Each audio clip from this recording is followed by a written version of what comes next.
Today, we officially begin our expedition through Tasmania on our hunt to find the elusive, presumably extinct thylacine, better known as the Great Tassie Tiger. Starting off in Launceston, our plan is to drive deep into the southwestern part of the state, known well for its isolating location behind the Central Plateau, and home to a vast area of protected land, far away from major civilization. A prime location for tigers to hide out in safety. But on the way, we'll also be checking out Ty the Tasmanian Tiger. Released in a time when cute animal platformers were far from extinct and developed by the Australian Chrome Studios, I'm surprised I missed this one growing up, given how close it hits home for me. This was the studio's first major title, and to kickstart Ty's career the right way, he was advertised putting all of your favourite platformer mascots in the hospital. Because he's such a cool, fun guy apparently. Until he skulls a few stubbies and starts hurling his boomerang all over anyway. What an authentic character. Since we're taking this show on the road, we needed to bring with us the appropriate facilities to get the job done.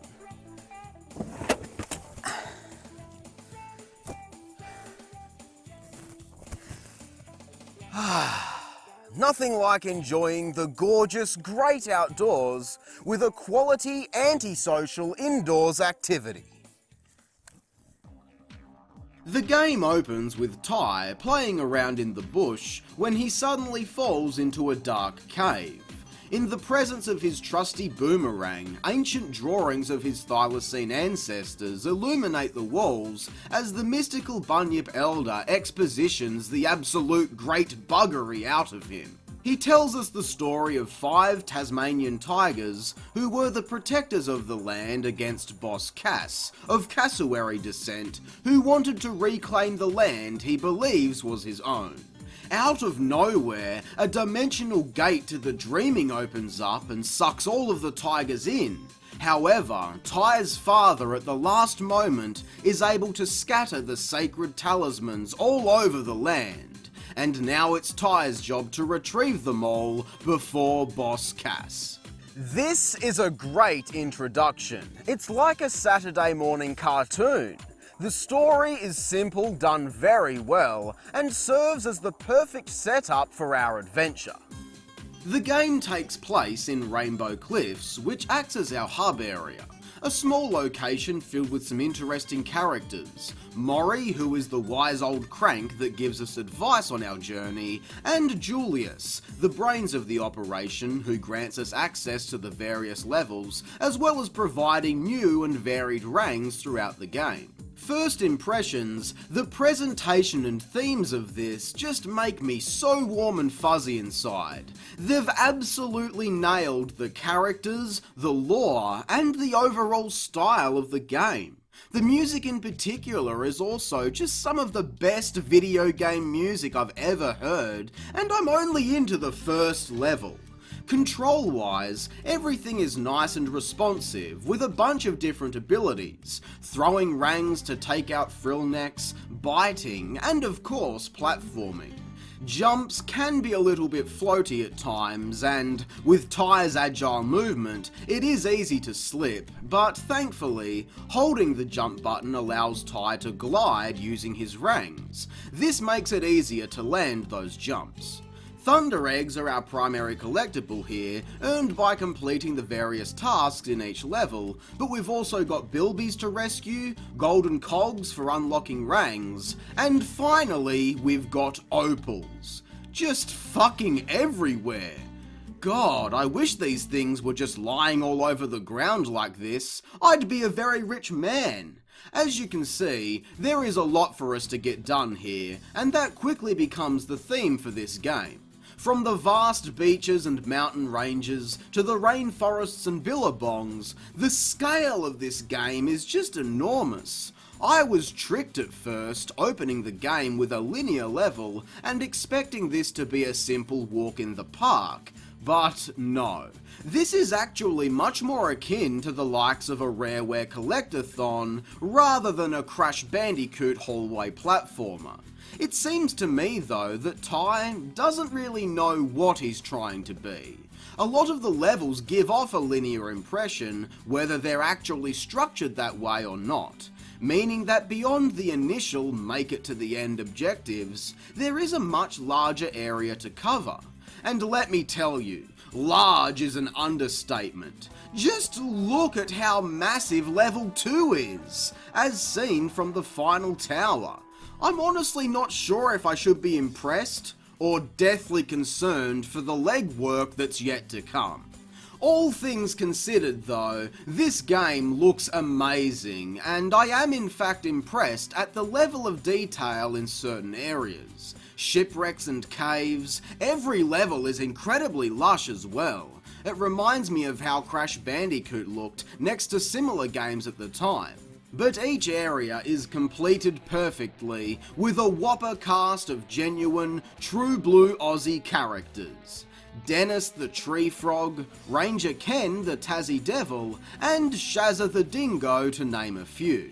This crowd give us our missions throughout the game, along with some of the most well-written video game dialogue I've ever heard. I reckon those dunnies are a complete waste of space. Only last week I used one, walked 2 blocks, was clobbered by a frill, and then woke up back on the dunny, which was the best place to be given the surprise I got. It probably just sounds like a bunch of jabbering crap to anyone else, but as an Aussie myself, I just feel right at home hearing this. And that's something I've never experienced with a game before, even Crash Bandicoot, so Chrome did a wonderful job with this. For all of the games that take place in the States or elsewhere, it's nice to finally see Down Under get a bit of representation. Well, beyond Barbies and Bogans anyway.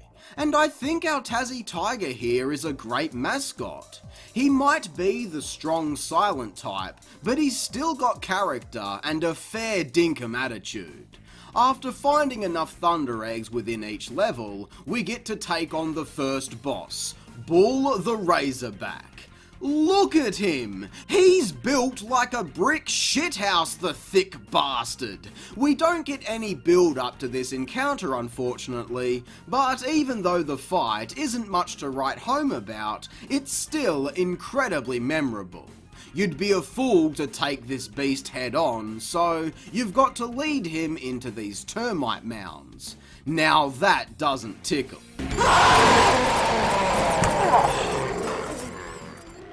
Struth! Oh my, look at this! Footprints of some kind.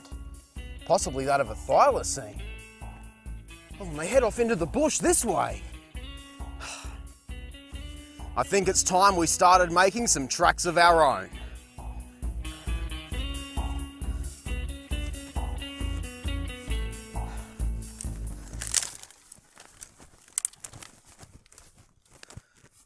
Now that we've defeated the Razorback and unlocked the Flame Rangs, we can melt our way into the second area of Rainbow Cliffs. For a hub world, while I love its design, this is a pretty poor effort if you ask me. All of the different levels are accessed from small, sectioned off areas of the map, leaving the vast majority of this sprawling location totally empty and void of anything to do. It's quite a shame, honestly. But getting into these next levels, the fun continues into the Outback for Outback Safari. I mean, I thought this was supposed to be a game about the Tasmanian tiger. We've already established in the past that there ain't no desert down this far, but what do I care? This is a whopper level. Having earned the trust of Bull, we actually get to ride him through the level, up over cliff jumps, through small rural towns, and even race down some emus with the lasso rang. The mark of any good collectathon, in my opinion, is one that can offer a large variety of tasks that feel individual to their respective levels, and this is the perfect example of that. Sprints across the desert with Shazza, taking out frills on motorbikes, and knocking down water towers to put out fires are all concepts that wouldn't really fit any of the other locations we get to explore. This is such a great level, full of destructive elements that let you have some fun, and Bull controls fairly well too. A good balance of realistic heaviness without being restrictive. Hell, I won't even hesitate to say, this is easily one of the best vehicle stages in a game of this genre I've ever played. And let me tell you, there's no bull in that statement. But it's in this second part of the game when the cracks start to form and flaws become more apparent. Now, while it is true that much of the Australian landscape is incredibly remote and barren of much activity, maybe they shouldn't have gone to that level of realism for the video game. Following Outback Safari, a whopper of a level, we head up the mountains for Snow Worries, and just to look at it, this place is massive. It's by no means a complicated level to navigate, but there is just so much vastness. It's astonishing. Oh, fuck me. We'll be walking all bloody day. With such a large environment, objectives and collectibles are spread far apart, leaving larger chunks of this area with nothing going on. Plus there is a lake at the bottom you can swim in, further expanding the distance to travel. It's actually exhausting to get through, and towards the end, you've got a giant cliffside of snaking walkways to navigate. Now, up until this point, I wasn't really sure if it was the mostly linear level design not mixing with the non-linear goals, making me feel a bit off on this game's structure. But now I know, along with that, it's also the fact that all of these levels are way too big. I made the early comparison to Rareware's collectathons, and that's exactly what this is reminding me of. Donkey Kong 64. For me, that game also had levels that were just far too wide in scale and scope to comprehend, and it made them really tiring to explore. Combine that with split paths and an abundance of backtracking, it made for a confusing time, and unfortunately, certain areas in Tai yield a similar result. Not to mention, a lot of these areas feature an abundance of dead ends. There are teleport areas to loop you back to the start, but looking back at the beach level in the first area, the final tower is surrounded with nothing. And of course, the only way back is to teleport to the very beginning of the level, or backtrack. My natural gaming instincts being up here tell me that I should be able to jump off and glide back to the main area. But of course, there are invisible barricades preventing that from happening. Now, I'm not saying that everything is inherently bad because of this, but it definitely takes away from so many of these levels and hurts the game overall. In particular, the soundtrack suffers incomparably. Now, I'll repeat myself, it's a fucking beauty and I love it, but not when these brief tracks are looped over and over and over and fucking over again. It becomes so repetitive that it almost ruins these great tunes, and that is incredibly disappointing. But moving on to the next boss, Crikey the Mechanical Tiger Shark. Another simple boss once you know what to do. You have to knock some food into the water to distract him so that you can swim under, releasing an air tank up to the surface. Then, once he takes a bite, you hit that baby with the flame rang and boom! Crikey indeed. It's at this point in the game we're introduced to one of Boss Cass's allies, Sly, the rogue Tasmanian tiger, as we make our way into the third area of Rainbow Cliffs. For a second rainforest level, a second snow level, and a second beach level. A second beach level so unfathomably huge, it makes the first beach level question its manhood because of how puny it looks in comparison. But seriously, what happened here? Did they just run out of ideas or something? I mean, don't get me wrong, I've got nothing against repeated level themes in video games, but we've only seen 6 different areas so far. There's so much more they could have done. Why not have a level in an underground cavern? Maybe one inside a deadly cyclone with wind physics? Or how about a mining town, like we saw in Sly Cooper 3? Where is the Spirit of Taz-mania level? That was fun in Tony Hawk's Pro Skater, so why not have it here? The point I'm making is that there is just no excuses for the lack of level inspiration having to rely on recycled themes. I will admit, they do at least try some different things. Liar Liar Pants on Fire introduces Lenny the Lyrebird, who fibs constantly throughout the stage, sending you down the wrong path and near to death. But it's also just another rainforest level, and one not on the same level as the previous. At the end, we meet face to face with Sly and have a brief exchange. He's more of a nuisance than anything really, and it's pretty anticlimactic. Same case for Rex Marks the Spot, the second beach level. This is entirely open-ended as Ty sets off on a treasure hunt across this archipelago. But Christ almighty, is this level tedious to get through? Everything is so spread out that it takes far too long to get anywhere, and there is nothing to do. It's empty, like actually empty. Then you'll randomly bump into some lame puzzle for a collectible and move on to more nothing. Treasure Trove Cove is 10 times the experience this is, with only a tenth of the size. And this late into the game, being given this, all I want to do is turn it off and quit. The game isn't bad, but it just grows tiresome at a certain point. I'm sick of all the footwork. The repetitive music is playing on my patience, and I'm just about ready to throw in the towel. Why don't you have another go, you mug? Oh, all right, Maury. No need for the name-calling, you cranky old bastard. Our next opponent is Fluffy. No, not the giant robotical yeti, but the driver inside.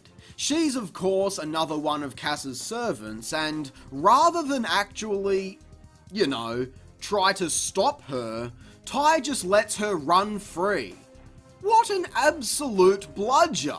And would you believe, we're actually up to the final gauntlet. It kind of came out of nowhere, seeing as we only have 3 of the 5 talismans recovered, and we've still got 3 level themes that need to be recycled.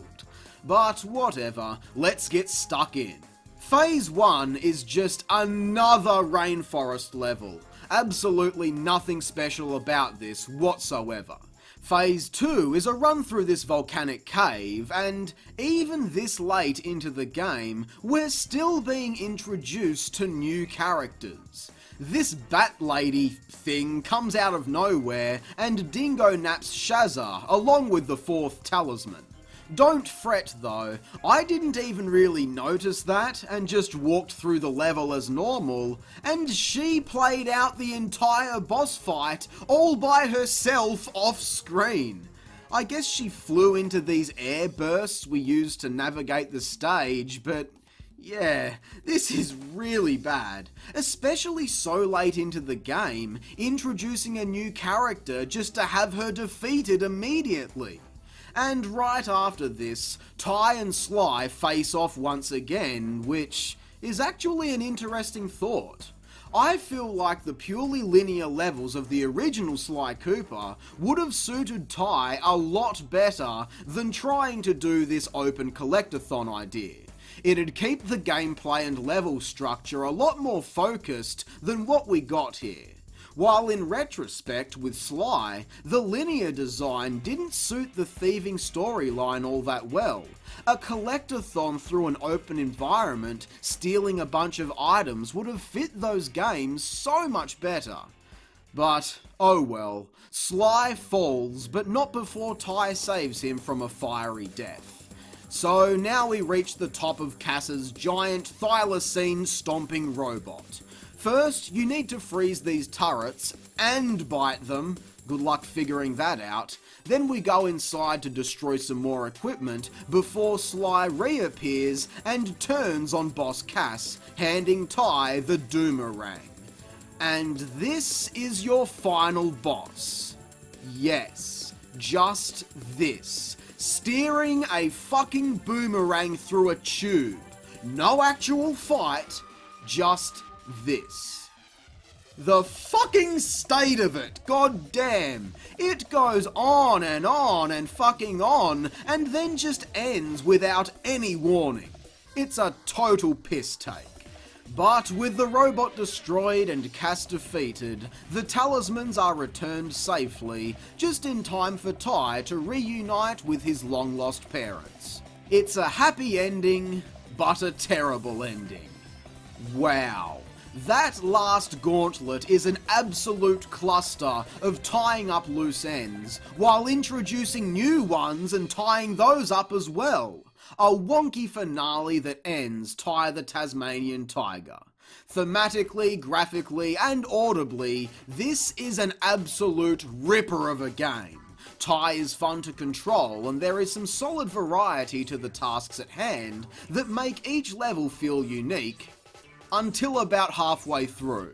The game drops off a cliff midway if you ask me, and shows that it really is a muddled mess at times. A lot of objectives clash with the level structure, the levels themselves are far too big, and it quickly becomes a chore. Ticking items off of a list rather than stumbling into a new challenge. And for what is supposed to be such a big part of the game's combat, puzzle solving, and progression, I barely have a damn thing to say about these boomerangs. Yes, there is a large variety. You've got the flame rang, the ice rang that can make platforms on water, rangs for explosions, and others for finding hidden items. But most of them only serve a single purpose and have zero influence within the game. The Electro Rang, for example, is only used to gain access into the final area. So what's the point? However, I would like to end this on a positive, and despite some of my gripes with this game, I thoroughly enjoyed playing through it, at least up until a point. And while the structure can be a major turn-off at times, I'd be full of it if I called this game bad. So with that, Ty the Tasmanian Tiger gets 6 out of 10. Shrink the levels to half the size or make them totally linear, everything else here is the perfect foundation for a series of amazing adventures. Collecting everything in the game grants you access to a secret level where you can unlock a bunch of bonus content. But I'm not interested in that. I'm interested to see where Ty goes from here. Will he find his footing and continue to grow, or will he lose his ways and plummet into obscurity? Good thing I was paying attention, or I could have plummeted into obscurity. Well, it's a shame that we didn't see any tigers on our hike today, but hopefully next episode will bring better luck. But until then, be sure to leave a like, subscribe and share the video. I'm Square-Eyed Jack and I hope you have a great fucking day. Thanks for watching.